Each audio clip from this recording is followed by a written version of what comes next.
Hey guys, it's Wes. In my last video on Pi, I told you that mobile wallets are coming soon to iOS and to Google Play, and guess what? That happened this week, just like I said it would happen, and I'm pretty excited about it. In this video, we're going to talk about that, and we're also going to do a week in review to kind of see what's happened in this past week, and has the traction been good for the Pi ecosystem and the blockchain itself? Want to know more? I'm going to cover all of that and a whole lot more coming right up.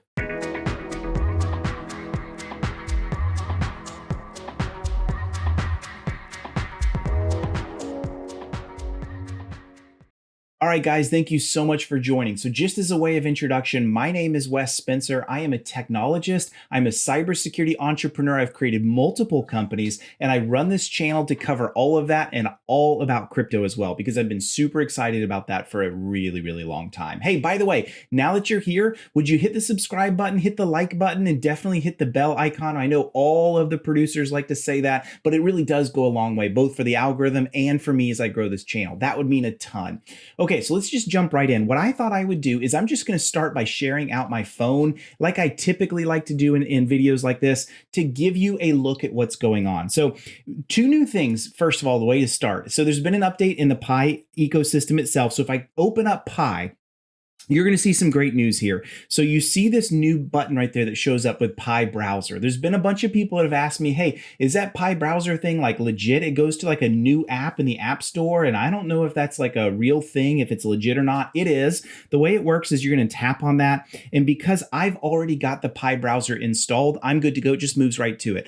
If you haven't installed it, it's going to take you to the App Store, the Google Play Store, and give you the chance to install it. It is real. It is legit. So if you want to go and install that, I would highly encourage you, just so you can see the future of Pi. So the way it's going to work is I'm just going to hit sign into browser. And because I'm already good to go, I've already signed in, I've already installed the app, all that stuff, it just takes me right in. Now you will need to do some configuration the very first time. In this video, I'm not going to mess with it. It's super easy. You shouldn't have any trouble with it. But notice that some of the apps that exist are now here, that some of those have been in the old app, the original Pi app. Now, both apps have a purpose.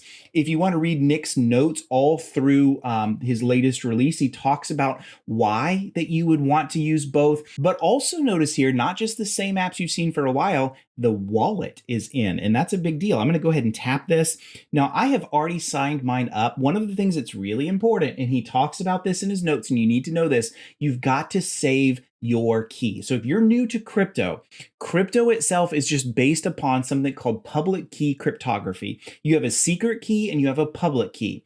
The public key is used when you are sending or receiving crypto. You share that to anybody. Anybody can have a copy of your public key. Anyone can send to that public key. Anyone can use it. And it is totally fine for you to share that to the world. But your private key, think of that as like your password to get into this platform.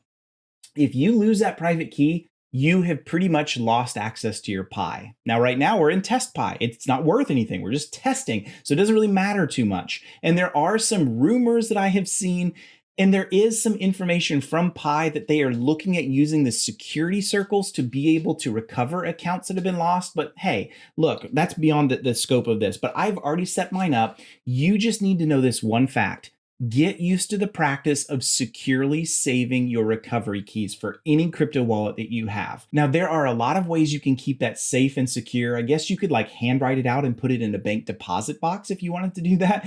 You can use password managers. There's a lot of ways you can do that, but you need to keep that safe and secure. So I'm going to go ahead and unlock mine. I've set mine up with Face ID, and I'm super okay with that personally. So you can see I have a balance of 100 test Pi. As I mentioned before, test Pi is not worth anything. It's simply used to be able to send and receive and test the blockchain. Now, why is this important? Well, we're not in phase 3 yet with Pi. And because we're not in phase 3 yet, we still have testing to go. We have scale, we have quality assurance. There's a lot of things that have to happen inside of Pi before we can get this thing going.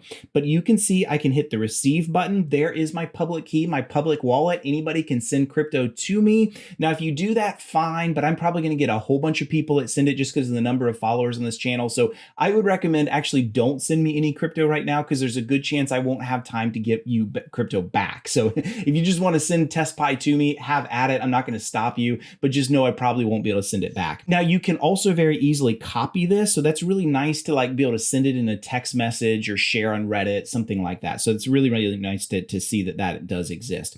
Also, I can send. So you can see the recipient address that's here. You can see the amount, and then you can see that there's a fee. If you're not used to fees, fees are what drive crypto. I mean, they all have them. In fact, Bitcoin and Ethereum especially are notorious for really high fees. In the Ethereum world, it's called gas. You can search for like Ethereum gas tracker, and you can see that right now Ethereum is struggling with scale. And we're going to talk about that a little bit more in this video of how important that is. But notice you've got a fee that's here, and that fee is adjustable. The reason that's adjustable is, I guess theoretically, if there's a lot of load going on, you could raise your fee and it gives you higher priority for a transaction. So if you're making a small transaction that you can wait on, no big deal. If you've got a really high important transaction, you might want to have a higher fee to get it to go through quicker. That's assuming a loaded network that you've got to pay more to get through. And that goes to the Pi node operators who are keeping their nodes up and running inside the Pi blockchain. It's really, really common. Now, also notice you can request for new Pi if you run out. I haven't done this. I haven't tried it, so I don't know if it works. Know that we're in testnet, but there you are. So it's nice to know that you can refill. And by the way, the refilling, this kind of gets into something. So there's a misunderstanding that I see from a lot of people in the Pi ecosystem. You're not actually mining Pi. So Pi, you're sort of, what you're doing when you check in every day is you're accounting to yourself your fair share of Pi that will be created. So Pi is not proof of work, not where it's like created out of nowhere. And it's also not proof of stake where it grows by staking, by holding and investing. It's just like Stellar. So Pi is a fork or a creation of Stellar. So what's going to happen is when Pi is first created, you're going to see that initial Genesis creation account into a faucet, and then all users will be supplied from that faucet. So I just wanted to clear that up a little bit because people do ask that a lot. It's like, am I actually mining? It doesn't seem like I'm mining. No, you're not. You're just sort of staking your claim each day as you check into the Pi app. And so that goes back to like refilling in this test world. It would refill from that actual Genesis wallet, what we call a faucet. And you can see that faucet, by the way, in one of my other original Pi videos where I covered wallets for the first time and I showed you the Pi dashboard. You could see the actual wallet account where the 100 billion Pi were created. Now, another question I get asked all the time is, what about that 100 billion Pi in the test ecosystem right now? Does that mean there's going to be 100 billion Pi inside of Pi when it goes into mainnet? And the answer is no, probably not. There's going to be enough Pi that's going to be fed into the wallet for however much has been generated, however much has been claimed and staked out. I hope there's not going to be 100 billion because that's a whole lot of supply that'll really dilute the ecosystem. But we'll find out about that. But I don't think it'll be 100 billion. I sure hope not. So I hope you enjoyed that quick tour through the Pi browser. It's definitely going to be useful. I would highly encourage you to use it to just send some transactions and just get used to it. It's a free, fun, easy way to play with cryptocurrency. And if you're new to this, it's a fun way to kind of get used to trying how all of that works. So the other thing I wanted to do is a quick tour through the Pi dashboards. I wanted to talk about the growth and just the year-end review of what we've seen over time, because some big things really have happened. So first thing I want to do is I'm actually not going to start with Pi. I'm going to start with Stellar. You heard me say earlier in this that Stellar is the fork. It's like the original creations, the technology, the open source technology that was used to create Pi. And I actually think Stellar is a great choice. Stellar is a consensus algorithm. It was created by the old Ripple CEO. By the way, little known fact, if you haven't watched my video on the rise and fall of Mt. Gox, I cover somebody in that's actually really important to the Pi story.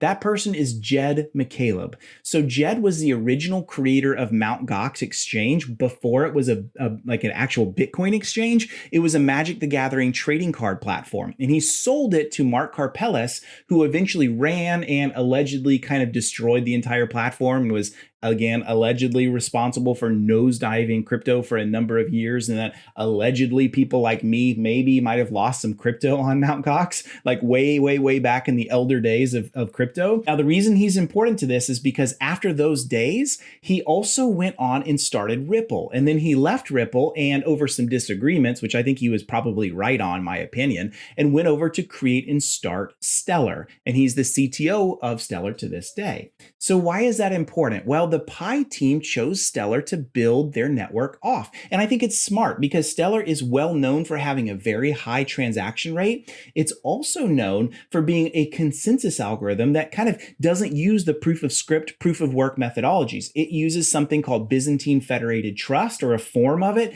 to use trust circles to understand what transactions are legitimate to go into a blockchain. Now that's pretty cool. And what I want to do is I want to look at the actual Stellar dashboard for a minute so you can get a picture of just how powerful Pi is right now and what it means for the future of Pi, just so we can have a comparison. So keep in mind, Stellar's been around for a number of years. And if we scroll down here, there's a couple things I wanted to play out for you and kind of give you a better, some more information in. So this right here, look at the number of transactions over the last 30 days.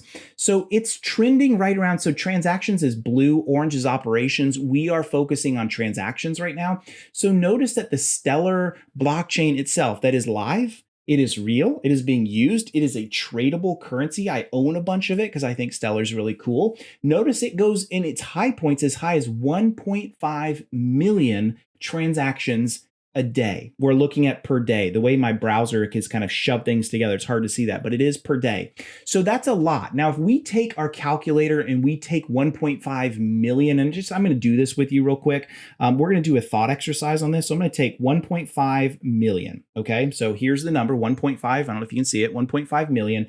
And that's a per day. So I'm going to divide that by 24 hours. That is 62,000 transactions that occur per hour. If we want to see per second, I'm going to divide that again by 60.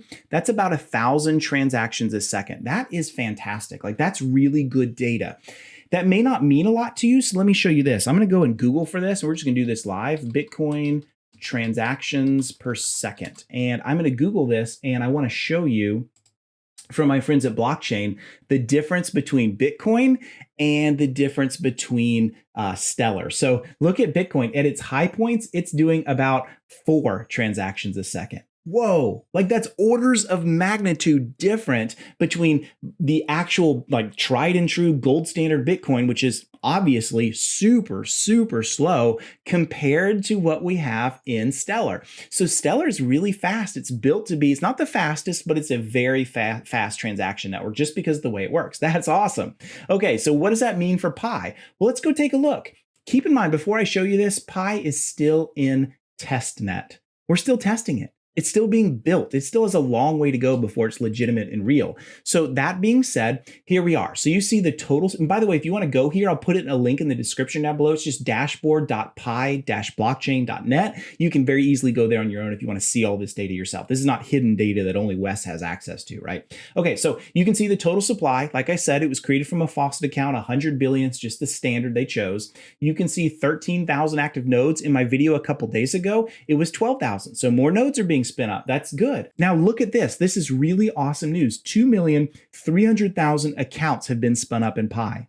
and we're in test. That just shows you the traction. One of the things that the Pi team did really well is they created a market first, and then they built the technology. Almost every other crypto I know has built the technology first and then sought the market. And this is just an entrepreneurial difference that I tend to like. I think it's a smart way to go. But that is where a lot of the frustrations and like scamminess have come from people that just don't trust Pi, is because of how quickly it grew before it even had technology behind it. And, you know, it's unique in that way. Okay, now we're going to go down a little bit lower, and we're going to focus on something that matters even more. On April 9th, when this was first released a few days ago, look at this, 1.6 million transactions per day. What did I tell you Stellar was commonly at a high point? 1.5 million. So in test, just in the world of test, Pi has come all the way up to the upper typical reaches of Stellar. That is really good news, both to show that the blockchain theoretically can handle it, not even theoretically, we can see the transactions going through.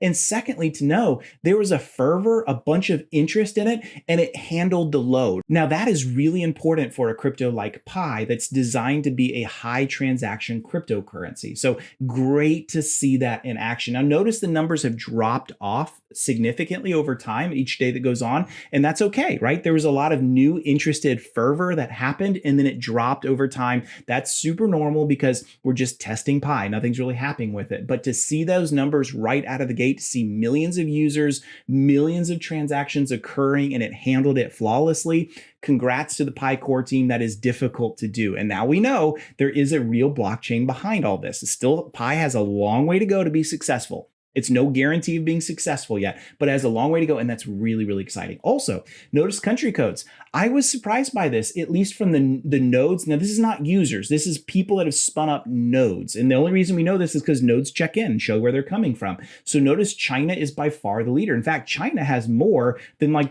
almost, maybe I'd have to look at the numbers, but probably more than every other country combined. That's kind of shocking. That's very interesting to me. I would love to know from my Chinese viewers, what is it that you like with Pi so much to say that you spun up all these nodes? I just think that's really, really interesting and great data to be sure. So there you have it, just a week in review of what's happened. We've seen a spike of transactions. It successfully handled millions of transactions. I'm not surprised by that because it's running off Stellar, blows away Bitcoin, blows away Ethereum. Really, really good news for all of us in the Pi world. Hey, I would love to know what you think about all of this. Have you tried a test transaction? Have you played around with it? There's a lot of folks in Reddit that are sharing their public keys, so you can go and share some and they'll share back to you. It's really fun. I'd love to know if you've run into any kinks or any problems in the system. And ultimately, I hope you're having a lot of fun with the journey of Pi. Keep in mind, it's a journey. I love seeing where it's going. I'm a huge advocate of a lot of cryptos that are out there. Pi is just one of them. And it's a really interesting perspective on how they're solving the needs that cryptocurrency itself can provide. So hey, I hope this video is useful for you. One thing you can do for me, as I asked you before, if you'll hit the subscribe button, if you'll hit that like button, and please hit that bell icon, you'll stay in touch with all my awesome content that I have just for you, my friends. Until next time, thank you guys so much.